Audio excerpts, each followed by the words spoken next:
Session में हम लोग बात करेंगे मूविंग एवरेज और आरएसआई के कुछ ट्रिक्स की, कुछ इनसाइडर इंफॉर्मेशन जिसके बिहाफ पर जब भी आप लाइव मार्केट ट्रेड करेंगे तो आपको बहुत ज़्यादा इजी टू ट्रेड हो जाएगा ये बाज़ार। अभी तक हम लोगों ने आरएसआई और मूविंग एवरेज के सेटअप में जो सीखा वो ये कि जब भी बिगर टाइम फ्रेम का प्राइस अबव 50 के अबव ट्रेड करे, hourly, 2 hourly, 4 hourly, 125 minute, 75 minute का टाइम फ्रेम, ठीक है। तो उस टाइम पर 2 और 5 मिनट के जिस भी टाइम फ्रेम पर हमको पुल बैक मिलके आरएसआई 40 और 30 की रेंज को टच करेगा और वहां से प्राइस दोबारा 8 EMA के अबव ट्रेड करेगा, तो वहां पर हम लॉन्ग के लिए अपनी पोजीशंस बिल्ड करते हैं और डायरेक्शनल हायर साइड के लिए ट्रेड लेते हैं, ठीक है। इस तरीके की पोजीशन प्लानिंग पर हम लोगों ने पहले से बात की हुई है। आज के सेशन में ये और समझेंगे कि कब हमको अपने लॉन्ग की पोजीशंस को क्विट कर देना है और कब लॉन्ग नहीं करना है। अभी रिसेंटली अगर बात की जाए तो निफ्टी अराउंड 1.25%, 1.25% अब हम लोग ट्रेड कर रहे हैं और बैंक निफ्टी 2% से ज़्यादा 2.12% के अब हम लोग ट्रेड कर रहे हैं। और इसी टाइम पर विक्स हमारा 8% पॉजिटिव ट्रेड कर रहा है। इसका मतलब है रिसेंट टाइम पे मार्केट में हायर डायरेक्शन मोमेंटम का डर है। बाजार जितना चल रहा है उतना मार्केट में फियर बढ़ रहा है, डर बढ़ रहा है। ये बहुत रेयर कंडीशन होता है। मैक्सिमम नंबर ऑफ टाइम बाजार में जब डाउनफॉल होता है तो गिरावट का डर होता है। प्राइस के बढ़ने का डर तब होता है जब कोई अनयूजुअल ट्रेंड मिला हो। अनयूजुअल ट्रेंड का मतलब है जिसकी कोई उम्मीद ना की गई हो, कोई ऐसा डायरेक्शन मोमेंटम। अभी रिसेंटली हम लोग इस फाइनेंशियल ईयर की क्लोजिंग के पास हैं, जिसकी वजह से सारे स्टॉक्स में जो है वो एक आपको कैश फ्लो देखने को मिलेगा। कोई अपनी बैलेंस शीट को नेगेटिव नहीं क्लोज करना चाहता, उसके कारण ये सारी चीज़ें आपको देखने को मिलती जब भी। इसीलिए पहले भी मैंने आपको ये चीज़ें कई बार बताई कि मार्च में कभी भी मार्केट नेगेटिव क्लोज नहीं करता है। मार्च के सेशन में नेगेटिव क्लोज करने की गुंजाइश बहुत कम है और इस बार तो हम लोग मेजर डिस्काउंट में थे तो उसकी वजह से एग्रेसिव हमको मोमेंटम मिला।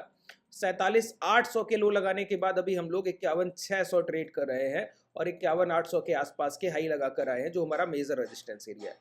अब हमारी लॉन्ग की पोजीशंस यहाँ बनी थी। अब जब ये हाई ब्रेक होंगे तब दोबारा, या डिस्काउंट सेशन के बाद। अब कब हम ये हाई ब्रेक होने के बाद पोजीशन लेंगे या पुल बैक मिले, इस लो के नीचे हमको कोई रेंज मिले तो हम लॉन्ग करेंगे या नहीं, मॉर्निंग से हमको कितने सेंटीमेंट लॉन्ग करने के मिले हैं, ठीक है। इन सारी चीज़ों पर अभी हम रिसेंटली बात करेंगे। सबसे पहला काम क्या करें, आरएसआई को स्क्रीन पे प्लॉट कीजिए। रिलेटिव स्ट्रेंथ इंडेक्स ये हम लोगों ने प्लॉट किया। प्लॉट करने के बाद आरएसआई की सेटिंग्स में हम लोग एक सिंगल चेंज करते हैं। देखिए अभी मोमेंटम जो है वो फेड होगा। डाउ थ्योरी बोलता है कि जब भी प्राइस अपना पीक लगाने जाता है ना, उस समय प्राइस का जो मोमेंटम है वो सबसे एग्रेसिव होता है। अगर आप जितने भी ट्रेडिंग सेशंस बैंक निफ्टी और निफ्टी के अप ट्रेंड के देखेंगे, उसमें बैंक निफ्टी आज के सेशन में मॉर्निंग के 2 घंटे में 2% का मोमेंटम देखेगा। ये एक मोमेंटम का पीक हो सकता है, लेकिन इसका कंफर्मेशन हमको तभी होगा जब किसी लोअर टाइम फ्रेम के कॉन्जिक्यूटिव 2 स्विंग लो ब्रेक हो। जैसे कि रिसेंटली हमारे लिए एक स्विंग लो अभी रिसेंटली ये लग गया और दूसरा स्विंग लो इस पूरे मोमेंटम के बाद ये डोजी के 2 इनसाइड कैंडल। तो जब ये कॉन्जिक्यूटिव 2 ब्रेक होंगे ना तो मोमेंटम पूरी तरीके से चेंज हो जाएगा। और जब तक ये हाई नहीं निकल रहे, और इसका इंडिकेशन भी आरएसआई करता है कि ये हाई अब ब्रेक होने के बाद मोमेंटम एग्रेसिव होगा कि नहीं होगा। तो आरएसआई अभी बता रहा है कि अब प्राइस अगर 51,800 को ब्रेक करे तो भी प्राइस हायर डायरेक्शन में कोई अग्रेसिव मोमेंटम नहीं कर सकता है। कोई बहुत तेजी से मोमेंटम नहीं होगा कि अचानक से अब दोबारा से 1% का मोमेंटम हो जाए। ऐसा हो सकता है कि प्राइस 52,000 तक चला जाए, वहां से सप्लाई उठाकर फिर डाउन ट्रेंड में आए या फिर यहाँ कंसोलिडेट करता रहे। लेकिन अब कोई एग्रेसिव हायर साइड मोमेंटम की पॉसिबिलिटी बहुत कम रह गई है, जब तक कि डाउन साइड कोई आपको अच्छी अपॉर्चुनिटी नहीं मिलती तब तक, पुल बैक पर डिस्काउंट पे खरीदारी नहीं मिलती तब तक। अब सबसे पहले समझने की कोशिश करें इंट्राडे में हमको कौन कौन सी अपॉर्चुनिटीज अच्छी मिली। पहला काम आरएसआई के इस जो ये जो जोन है बैकग्राउंड, इसको भी हम लोग फैड कर लेते हैं जिससे हमको बहुत क्लियर विजिबिलिटी मिलती है, ठीक है। ये बैकग्राउंड को हम लोगों ने फैड कर लिया। अब हमको बहुत क्लियर विजिबिलिटी है कि ये 30-40 का रेंज है। अब देखिए प्राइस ने मॉर्निंग से मोमेंटम की शुरुआत की, ये मोमेंटम पहला हमको मिला, ठीक है। इस मोमेंटम के बाद प्राइस ने ये ट्रेंड यहाँ पर फेड किया और फेड करने के बाद ये लो लगाए। उस समय आरएसआई हमारा ये 40 के आसपास टच कर रहा था। इसी समय पर 8 मूविंग एवरेज 8 ईएमए जो हम लोग यूज करते हैं वो भी हमको कंफर्मेशन में चाहिए। यहाँ पर लेंथ को हम 8 कर देंगे, सोर्स को क्लोज से लो पे ले आएंगे और ये सेटिंग्स हमारी कंप्लीट हो गई। तो मैंने आपको बोला एक प्रॉपर क्लोजिंग और उसके बाद प्राइस यहाँ पे देखिए आने के बाद ये क्लोज किया और ये इस कैंडल के नीचे एक प्रॉपर क्लोजिंग का स्टॉप लॉस होता है हमारा। एसएल प्लानिंग क्या होती है, क्लोजिंग बेसिस पे होती है। ये जो कैंडल हम लोग लॉन्ग कर रहे हैं ना, इसी कैंडल के बिलो अगर हमको कोई मिला कि एक कैंडल इसके नीचे क्लोज किया तो हम लॉन्ग की पोजीशन से अपना एग्जिट करते हैं, उसके पहले नहीं। अब ट्रेंड का ये डिफाइन कैसे होगा कि ये मोमेंटम जितना एग्रेसिव था ये बायर्स उससे ज्यादा एग्रेसिव हैं कि नहीं है? क्या हम यहीं तक ट्रेंड को फॉलो करें और इसके बाद एग्जिट कर लें, ठीक है, या फिर ये हाई निकलने के बाद ट्रेंड को राइड किया जाए?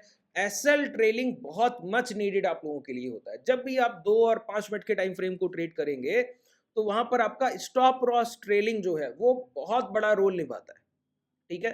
अब ये हमको पता लगता है आरएसआई से ही।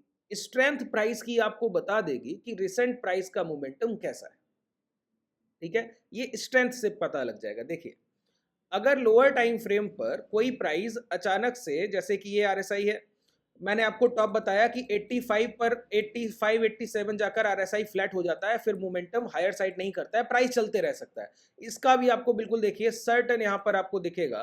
अगर आप ये देखें तो ये देखिए 85 की हाई मॉर्निंग को हम लोगों ने लगा दिए थे ओपन होने के बाद ही, जब प्राइस ने ये टच किया 51,100 के पास। उसके बाद प्राइस तो मोमेंटम करता रहा, लेकिन आरएसआई देखिए 85 के अबव नहीं जाता है, 85-86 को क्रॉस नहीं करता है, ठीक है। उसके बाद प्राइस ने बहुत छोटा पुल बैक दिया, लेकिन स्ट्रेंथ पूरी तरीके से गिर गई।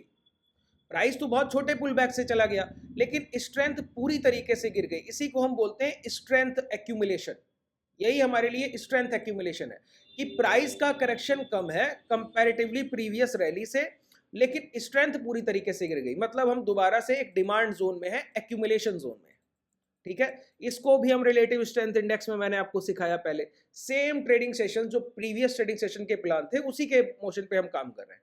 लेकिन जो अनयूजुअल है, जो चीज पिछले ट्रेडिंग सेशन को नहीं हुई और रिपीट हो सकती है, वो क्या है अभी रिसेंटली, वो मैं आपको बताना चाह रहा हूं। यहाँ पे देखिए प्राइस ने जो मॉर्निंग का मोमेंटम किया, उसके बाद जब प्राइस ने पुल बैक किया तो स्ट्रेंथ तो पूरी तरीके से डाउन हुई और एक्यूमुलेशन रेंज में आई। उसका इंपैक्ट भी हम लोगों ने देखा कि 550 से अभी दोबारा हम लोग 680 के हाई लगा चुके हैं, ठीक है। अभी अब आप देखिए जरा दोबारा से, प्राइस ने जब पुल बैक लिया है तो प्राइस के पुल बैक के कंपैरेटिवली स्ट्रेंथ का एक्यूमुलेशन उतना स्ट्रांग नहीं है। अब इस चीज को समझिए, जब 85 का आरएसआई डिस्काउंटेड होकर आया 40 तक, तो प्राइस 770 से गिरकर कहां तक आया, 570 तक, राउंड फिगर, ठीक है। तो 770 से 570, 200 पॉइंट का हमको यहां पर पुल बैक मिला। कितने आरएसआई के पुल बैक में? 45 पॉइंट आरएसआई गिरा 2 मिनट के टाइम फ्रेम पर, और उसी टाइम पर 200 पॉइंट का मोमेंटम डाउन साइड हमको मिला आरएसआई प्राइस में। तो 45 पॉइंट की स्ट्रेंथ ड्रॉप होने पर 200 पॉइंट का मोमेंटम डिक्लाइन किया बैंक निफ्टी ने, ठीक है। उसी टाइम पर जब दोबारा से रिलेटिवली उसी रेंज से जब दोबारा से प्राइस जाकर जा रहा है 700 के नियर बाई, 680 के आसपास, अगर आप यहां से देखें 520 से आसपास से, यहां से अगर आप देखेंगे तो लगभग हम लोगों ने 130-140 पॉइंट का मोमेंटम किया है। देखिए बहुत छोटे छोटे से इनसाइडर हैं, यही ट्रिक की तरह आपके लिए काम करेंगे। ये 140-150 पॉइंट का मोमेंटम हुआ, लेकिन आरएसआई ने अपना स्ट्रेंथ एक्यूमुलेशन किया, कितना किया, 40 से 60, 20 पॉइंट का। 45 पॉइंट के डाउनफॉल में 45 पॉइंट का स्ट्रेंथ जब डिक्लाइन किया तब हम 200 पॉइंट गिर गए। लेकिन जब प्राइस 140 से 50 पॉइंट बढ़ गया पुल बैक में, उस समय मात्र स्ट्रेंथ 20 पॉइंट से बढ़ी। तो अब कंपैरेटिवली आपको क्या समझ आता है? ये समझ आता है कि अब प्राइस की स्ट्रेंथ जो है, जो मॉर्निंग में जितनी स्ट्रांग थी उतनी स्ट्रांग नहीं रह गई। मतलब ये अब नेक्स्ट मोमेंटम रिलेटिवली उतने स्ट्रांग अब इंट्राडे में अब क्लोजिंग तक 3 बजे तक तो नहीं होंगे जितने मॉर्निंग में हो गए, पहली चीज। दूसरी चीज ये, प्राइस जब तक ये हाई नहीं निकलता है या निकल भी जाता है तो भी कोई एग्रेसिव मोमेंटम की पॉसिबिलिटी हमको नहीं दिखती, स्ट्रेंथ बता रही है प्राइस की, ठीक है। तीसरी बात, अगर प्राइस कोई पुलबैक का कंडीशन लेकर आए यहां पर कि हमको कोई शॉर्ट करने का अपॉर्चुनिटी मिलेगा इंट्राडे में, वो कब मिलेगा? जो कॉन्जिक्यूटिव ये 2 स्विंग लो मैंने आपको बताया, अगर इसी स्विंग लो को प्राइस ब्रेक करे, ब्रेक करने के बाद रिटेस्ट करे और इसको ब्रेक डाउन कर दे, वैलिडेशन कर दे कि 5 मिनट का एक कैंडल इसके नीचे क्लोज करे, ये मैं मार्क करता हूं आपके लिए, ठीक है। 520 का प्राइस है, इसके नीचे 500 के नीचे एक कैंडल क्लोज करे और फिर रिटेस्ट करके 2 मिनट के टाइम फ्रेम पर उसके लो ब्रेक कर दे, उस समय तक स्ट्रेंथ कभी भी आरएसआई की 70 के अबव ना गई हो। अगर एक बार अभी 70 के अबव हुआ ही ना, तो फिर हमारे लिए ये नहीं करना है। अब 70 के अबव ये आरएसआई का स्ट्रेंथ नहीं जाना चाहिए। ये लाइव मार्केट है, अभी ये एक्सपीरियंस कर लेंगे आप, ठीक है। और उसी टाइम पर प्राइस ये डाउन ट्रेंड में आए और ये पुल बैक ले, और एक बार आरएसआई 20 और 30 की रेंज को टच कर जाए, 3 कंफर्मेशन। 70 के अबव आरएसआई नहीं जाना चाहिए। देखिए दोबारा से मैं दोहरा दूं, नहीं तो आप कंफ्यूज होंगे। बहुत जल्दी से मैं चीजों को बताने की कोशिश कर रहा हूं कि सारे कॉन्सेप्ट आपके एक सेशन में आ जाए। देखिए पहली चीज क्या हम लोगों ने नोटिस की कि 45 पॉइंट से स्ट्रेंथ ड्रॉप हुआ, जिस समय बाजार लगभग 200 पॉइंट के आसपास बैंक निफ्टी ने पुल बैक किया। अब मार्केट तो 150 पॉइंट से रिकवर किया, लेकिन बैंक निफ्टी जो है वो लगभग 20 पॉइंट से स्ट्रेंथ को एक्यूमुलेट कर पाई, ठीक है। और ऐसे टाइम पर मॉर्निंग के मोमेंटम शार्प थे, मॉर्निंग के। अब ये प्राइस उस मोमेंटम में नहीं है। अब दूसरी बात, अभी ऐसा भी नहीं है कि हम शॉर्ट साइड है, तो प्राइस हो सकता है कंसोलिडेशन रेंज में चला जाए, ये हाई और ये लो पकड़ ले, इसी रेंज को पूरे through out the session consolidate कर दे, कोई मोमेंटम दूसरी साइड भी ना दे, डाउन साइड भी नहीं होना चाहिए, ठीक है। तो उसके लिए प्राइस को क्या करना होगा, यही आरएसआई का अप्रोच रहेगा। 40 के नीचे नहीं जाएगा, 30 के नीचे नहीं जाएगा, और ये 70 के अबव भी नहीं जाएगा। इसी तरीके से आरएसआई ट्रेड करता रहेगा, जैसे ही 70 के अबव निकलेगा तुरंत नीचे आ जाएगा, सस्टेन करेगा ही नहीं, ठीक है। तो प्राइस का मोमेंटम क्या हुआ, फेड हो गया, तो ये प्राइस कंसोलिडेशन फेज में चला जाएगा। दूसरी चीज ये, अगर प्राइस ने ये लो ब्रेक किए, उस ब्रेकडाउन के टाइम पर एक बार स्ट्रेंथ एक्सट्रीम वीक हो जानी चाहिए, कम से कम 20 को टच करना चाहिए, मिनिमम 20 को टच करना चाहिए। 20 को टच करे, 25 को टच करे, फिर वहां से रिवर्सल लेके 45 और 50 से वापस हो जाना चाहिए। 45 और 50 से रिट्रेसमेंट करेगा, रिटेस्ट करने आएगा, फिर ही तो लो ब्रेक करेगा। अगर ये लो ब्रेक डाउन होंगे तो पुल बैक करेगा, फिर लो ब्रेक करने आएगा। तो इस पुल बैक के टाइम पर आरएसआई 45-50 को क्रॉस नहीं करना चाहिए, उसके पहले लौट कर ब्रेक डाउन कर दे, तो हमको डाउन साइड मोमेंटम की पॉसिबिलिटी और बढ़ जाएगी, ठीक है। तब तक हम लोग डाउन साइड अप्रोच नहीं रख रहे जब तक प्राइस इस तरीके की आरएसआई ट्रेड कर रहा है। एक बार ये 30 के नीचे आए, ये 30 का लाइन है डाउन साइड वाला, ये 40 का लाइन है, ये जो आप डॉटेड लाइन देख रहे हैं 40 का, ये 30 का है। ये 30 को क्रॉस करे, क्रॉस करने के बाद फिर दोबारा आए, और 40, 45, 50 के अबव नहीं जाना चाहिए, यहां से दोबारा लौट जाना चाहिए, भले 35 से लौटे चाहे 40 से, ठीक है। और जो इसके नीचे की कैंडल क्लोज हुई उसका ब्रेकडाउन, तब हम शॉर्ट करेंगे। लॉन्ग करने के लिए यही अपॉर्चुनिटी जो रिसेंटली हमारे लिए बनी, यही हमारे लिए पॉसिबिलिटी है बस। और ये भी पता है कि प्राइस कोई एक्सट्रीम मोमेंटम हायर साइड अभी रिसेंटली नहीं करेगा। 52,000 इसकी मैक्स रेंज इंट्राडे की हो सकती है आज की, अगर प्राइस जब तक 70 के अबव होल्ड नहीं कर रहा है। अगर आरएसआई दोबारा अबव 70 होल्ड करने लगा, कि 70 के ऊपर सस्टेन कर रहा है, 2 मिनट की कम से कम 3 से 4 कैंडल, 5 कैंडल क्लोज करे इस हाई के अबव, और आरएसआई भी 70 के अबव कॉन्जिक्यूटिव 10 से 15 मिनट सस्टेन करना चाहिए, तो मोमेंटम दोबारा एग्रेसिव हो सकते हैं। नहीं तो ये मोमेंटम अब हाई ब्रेक करने के बाद कोई बहुत एक्सट्रीम एग्रेसिव नहीं होंगे, ठीक है। डाउन साइड मोमेंटम की पॉसिबिलिटी के लिए मैंने आपको इंट्राडे का ये रेंज बता दिया है। और अगर प्राइस इसी रेंज को ट्रेड किया, तो इसी तरीके की स्ट्रेंथ को आप देखेंगे, जो एक मीडियन बनाकर इसी तरीके से ना तो वो 20-25 की तरफ बढ़ेगी, ना वो 70-75 के अबव सस्टेन करेगी। तो इसी तरीके से 40 और 70 की रेंज को आरएसआई ट्रेड करता रहेगा, प्राइस कंसोलिडेट करता रहेगा। ये पूरे सेशन का ट्रेड प्लान है।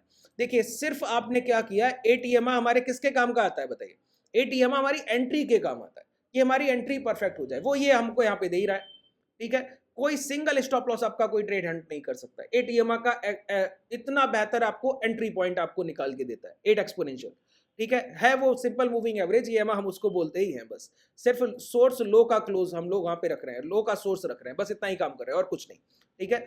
आरएसआई हमको क्या बता रहा है, आरएसआई प्राइस की स्ट्रेंथ को लगातार बताता रहता है। अभी जो मैंने आपको यहाँ पॉइंट बताया ना, इसके पिछले सेशन में मैं आपको दिखाऊं, देखिए बहुत ध्यान से इन चीजों पे काम कीजिए। प्राइस ने ये स्ट्रेंथ का डिप लिया, तो आप देखिए 60 का आरएसआई अचानक से गिर के 27 तक आ गया।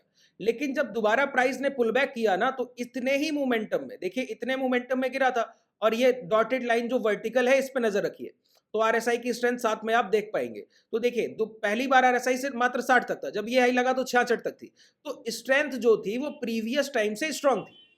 जितना आरएसआई पहली बार में कन्वर्ट हुआ 50-500 से गिर के 283, 200 पॉइंट 220 पॉइंट का मोमेंटम, आरएसआई का लगभग 60 से गिर के कहां तक आया है, 25 तक आया है, ठीक है।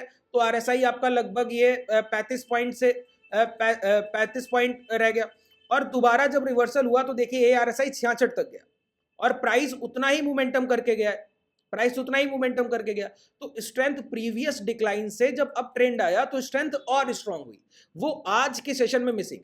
आज के सेशन में क्या मिसिंग है सर? ये अभी लाइव मार्केट है, ये आपके सामने अभी आप चलते देखेंगे ये सारी चीजें जो मैं आपके सामने बोल रहा हूँ, इसी तरीके से ये प्राइस परफॉर्म करेगा, इसके अलावा और कुछ नहीं कर सकता। इसीलिए मैं बोलता हूँ ये सबसे आपके लिए सबसे ज्यादा प्रॉफिटेबल साबित होगा ये सेटअप, अगर आप इसको अच्छी सी मेहनत करेंगे, अच्छा स्किल डेवलप करेंगे, अच्छी प्रैक्टिस करेंगे तो। ठीक है, आप ये नहीं बोल सकते कि अभी मैंने आपको बताया आप कल से इस पे प्रॉफिटेबिलिटी ले आएंगे। हाँ, कुछ ट्रेड्स हो जाए अलग बात है, लेकिन इस पे आपका स्किल जनरेट करने के लिए 15 20 25 ट्रेडिंग सेशन आपको इस पे मेहनत करनी होगी, और बहुत ज्यादा मेहनत करनी होगी। ठीक है, प्रैक्टिस कीजिए, कम से कम 400-500 ट्रेड्स एग्जीक्यूट कीजिए, उसके रिजल्ट्स लिखिए, अपना एक ट्रेडिंग जर्नल बनाइए, उसको मेंटेन कीजिए सेशन बाय सेशन। आज जो ट्रेडिंग जर्नल लिखा उसको कल जब मॉर्निंग में बैठिए मार्केट में रीड करके बैठिए। ये सारी चीजें एक ट्रेडिंग का, एक ट्रेड प्लान का पार्ट होती है, इसी से आप तैयार होते हैं। ठीक है, तो मैंने आपको बताया यहाँ पे क्या कि ये पुल बैक, और इस पुल बैक के बाद देखिए स्ट्रेंथ उतनी एक्यूमुलेट नहीं, तो प्राइस देखिए यहाँ पे बहुत rejection from seller side, price pull back कर रहा है, अपर विक, ये मोमेंटम इस पूरे मोमेंटम में मिसिंग था, अपर विक का ये साइन यहाँ पे दिखा, ये लास्ट मिला और प्राइस इसी रेंज में आ गया। अब दोबारा इस रेंज में आने के बाद फिर ये मोमेंटम डाउन साइड अग्रेसिव हो सकता है, उसके लिए तैयार रहिए। विक्स हमारा 8% पहले ही पॉजिटिव है, वो बता रहा है प्राइस इंट्राडे में वॉलिटिलिटी रख सकता है, तो उसके लिए हम पहले से तैयार हैं। ठीक है, हम लोग वेट कर रहे हैं बस कि हमको एक अपॉर्चुनिटी मिले तो उसको हम ग्रैब करें। उम्मीद है आपको बेहतर तरीके से ये चीजें समझ आ गई होंगी। अगर कोई डाउट हो तो कमेंट सेक्शन में बताइएगा, अगर कोई पॉइंट मिस हो गया हो मुझसे बताने से तो उसको भी कमेंट सेक्शन में मेंशन कीजिएगा। अगर आप हमसे जुड़ना चाहें तो डिस्क्रिप्शन में आपको टेलीग्राम व्हाट्सएप कम्युनिटी, हाँ कुछ लोगों का डाउट था कि ये 2 मिनट का टाइम फ्रेम का ऑप्शन, 75 मिनट के टाइम फ्रेम का ऑप्शन और 125 जो मैंने आपको बताया, ये आपको ट्रेडिंग व्यू के चार्ट पे उपलब्ध नहीं है, मिल नहीं रहा है। तो मैं आपको बोलता हूँ इसी वीडियो के डिस्क्रिप्शन में आपको धन के डीमेट का लिंक मिल जाएगा। ये जो मैं डीमेट यूज कर रहा हूँ ये धन का डीमेट है। ठीक है, इससे आप अपना डीमेट ओपन कर सकते हैं उस लिंक के थ्रू, ये सारे ऑप्शंस आपको ट्रेडिंग व्यू में फ्री ऑफ कॉस्ट आपको उपलब्ध होंगे। ठीक है, चलिए आज के लिए पर्याप्त है, धन्यवाद।